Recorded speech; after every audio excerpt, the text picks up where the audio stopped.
Hey guys, Yankee here, and today I am going to be talking about Starman Compendiums 1 and 2.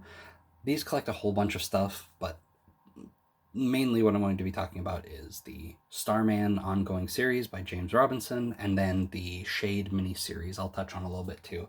I'm not going to really talk about the Hellboy crossover, even though it was kind of neat. So, Starman. We open this story with a current Starman. I forget what his name is.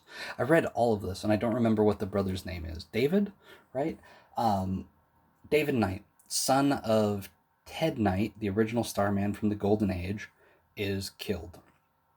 And so eventually, David's younger brother, Jack, who we see on the cover here, steps up into the role of Starman to avenge his brother. And then from there, it is Jack sort of initially being reluctant to take up the role. My book just fell, ignore that.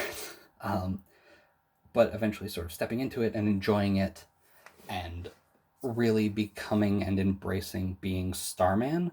But the one thing that I really love about this series is it's not just about Jack. This is not a Starman series. This is a Starmen series, and James Robinson really does a good job of going back and touching on all the people that have carried this name.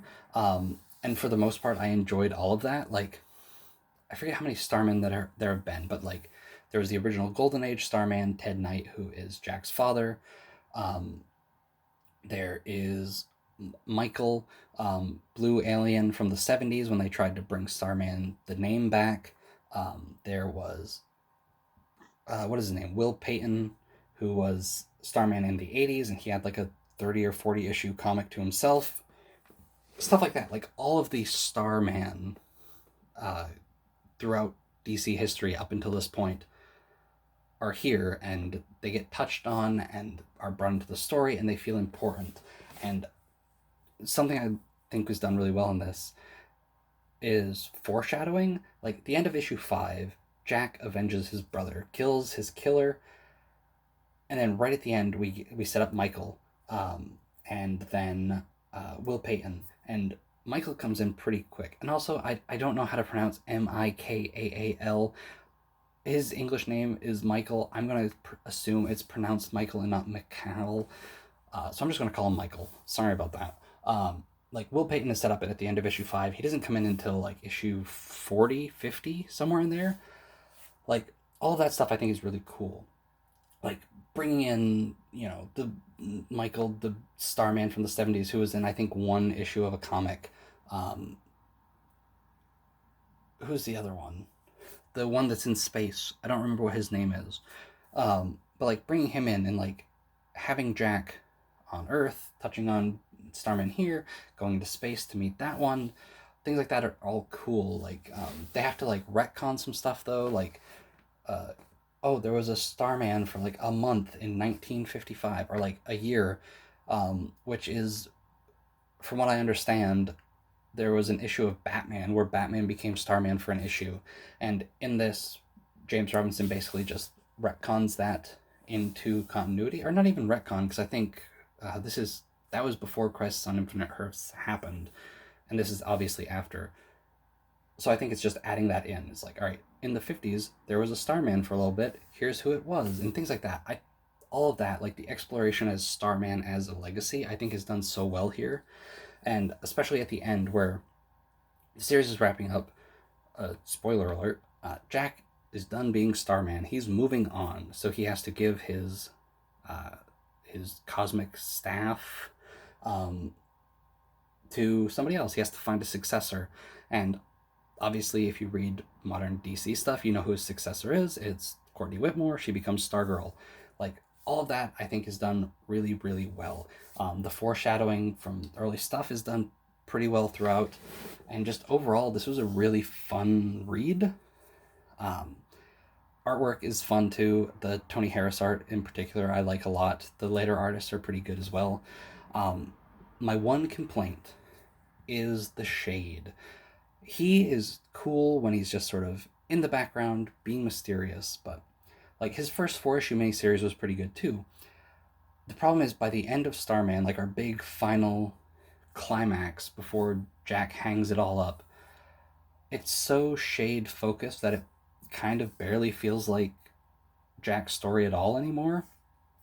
Um, and like especially the way some of the villains that have been set up for this whole series sort of are, like how their story ends is just not great. I'm thinking of the Mist in particular, how she got set up early on as like Jack's arch enemy. She's going to be coming back, and then she finally comes back, and the conclusion to that story I just don't think is very good.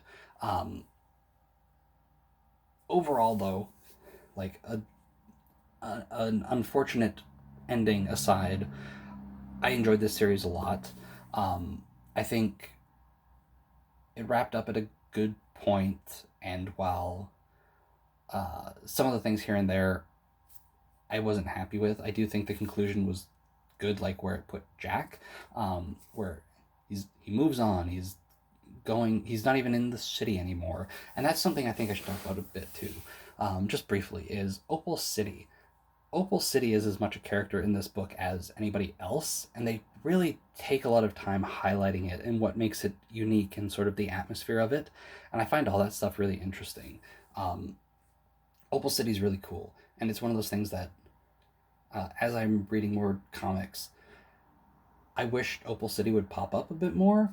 Uh, but yeah, Starman, cool. The 4-issue Shade miniseries, really cool. One of the things that I like and then also dislike about this is by the end of the series, they pulled in a bunch of other characters, like other heroes, like Elongated Man moves into town. Cool. What is his name? Black Condor? Black Condor's here. I've never heard of him. He was kind of interesting. And then the series ends, and then we get issue 89 or 81. I don't remember what issue it ended on. But Blackest Night tie-in, where we get two security cards talking, and it's like, yeah, all those superheroes that moved in, Elongated Man, his wife, Black Condor, yeah, they all died. Man, Opal City is cursed. Um, and I just found that unfortunate, right? Like, that's how comics are. Like, Black Condor, he was kind of neat in this. I wonder what else he's in. Oh, he's dead. Elongated Man, I don't even want to talk about what happened to him. That I don't want to talk about it. I don't like that comic, and I haven't even read it.